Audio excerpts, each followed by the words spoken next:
So what tubes are you running now? So right here in the DTNVS, I have Elbit XLS, which are a third generation white phosphor tube. And when it comes to night vision generations, there's 3 at the moment.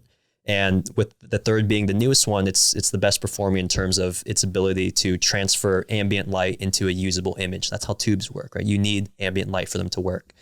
For generation 2, that's not as prevalent anymore. It's primarily like Vietnam, post-Vietnam era stuff. But with generation 3 and these Elbit white phosphor tubes, it's kind of like a middle of the road, higher performance tube. You can think of it because at the top of the food chain is something called L3 filmless white phosphor tubes. And the difference between those and these Elbit tubes is that they're manufactured slightly different in that those higher grade L3 tubes can let in more light and transfer more ambient electrons into visible. It's a higher ISO. Exactly. You have a higher ISO that also is less grainy when you jump up to the ISO. So these Elbit XLS tubes are a great, for the performance to price ratio that you get. I point a lot of people to this because jumping up to an L3 filmless tube is often like $4,000 more than this. So what are we talking about there? What are the costs of these? This guy I'm holding in my hand is $7,300 for the Elbits. And if I wanted L3 white phosphor, I would be paying around 10 to 11, maybe even more. I mean, that's like you could have two sets of almost tubes two. for Yeah, that. Almost, exactly. Right? And the performance difference, I would say it's about 10 to 15%. It can be higher if you get some super spec insane grade L3s, but these have taken me through night hikes under forest canopy with no lighting. It's taken me through almost every adverse situation I can think of with some additional IR light. But the fact is that even those L3 tubes, they need light to work too. Right. That's any night vision tube is going to need some ambient light. So it's not magic. All that they're doing is amplifying what's around you. What's available to it. So whether that's coming from the moon, the stars, some street light in a distance, some, you just mentioned IR, which we'll get into in a little bit.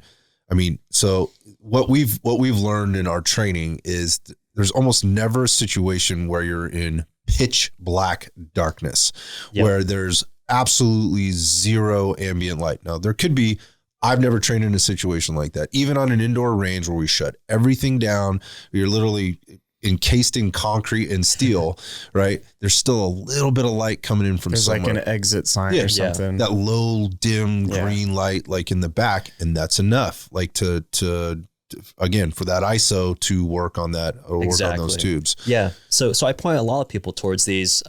It's a very effective choice when it comes to budget and performance. The Elbit XLS thin filmed 3rd gen tubes, they're offered in green phosphor for if you're a little more price conscious.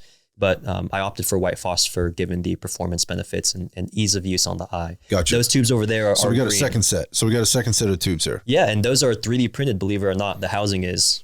Yeah, so they're versus a. This is a injected housing, injected polymer, whereas those are 3D printed. Yep. Yeah, which is interesting. So they're a little light. They're very light. Yeah, these are what I wore the other night. Correct. Right, yep. and I've worn both sets of your tubes, and these were significantly lighter. But talk about these in terms of quality comparison. Yeah.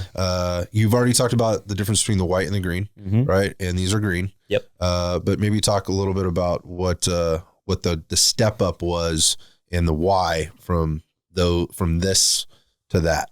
Yeah, so these were significantly cheaper as well, right? So we're looking at, I actually assembled these myself at home. I bought the housing, I bought the tubes, I bought the optics. So that's a whole other thing, right? Yes. So you were talking about zooming around on Google and websites and trying to figure out what you're going to work. You can get these things fully put together, or you can piece them together and build it just much like you would your rifle. Yes. Right? You can buy all these different pieces. So those were kind of a do-it-yourself type of project. Yep. It's something I would not recommend for a first-time buyer, but as a hobbyist and as someone who wants to understand it, it's really not that hard. Now, the thing is, if you have to shop smart, because even if you assemble it at home, oftentimes you won't even save any money. So the reason why I did is because I found surplus parts at a very cheap price. And getting into that cheap price, that surplus part, I mean, the intensifiers, the image intensifiers, the tubes themselves are what make up the cost of the night vision. So These green phosphor tubes were $1,000 each, whereas these white phosphor Elbit tubes would probably be like $2,500 each. So a lot of the cost savings was found by sourcing these surplus green phosphor tubes on the used market. These are Omni 7 green phosphor tubes for those in the know. And assembling at home saved me a little bit, right? So $4,500 into dual tubes is not too bad realistically. But the trade-offs, right? You wanted to get into the trade-offs between the two housings is that the finish on the professionally, manufactured DTNVS by Acton Black is nicer, right? The katanas are done by a smaller shop, smaller company, and they are 3D printed. That, albeit they are incredibly durable still. There's several lather drop tests that they passed, but you are paying for a device that's not as proven, right? It doesn't have as long of a track record. It's a little bit more homebrew. So those are the trade-offs there.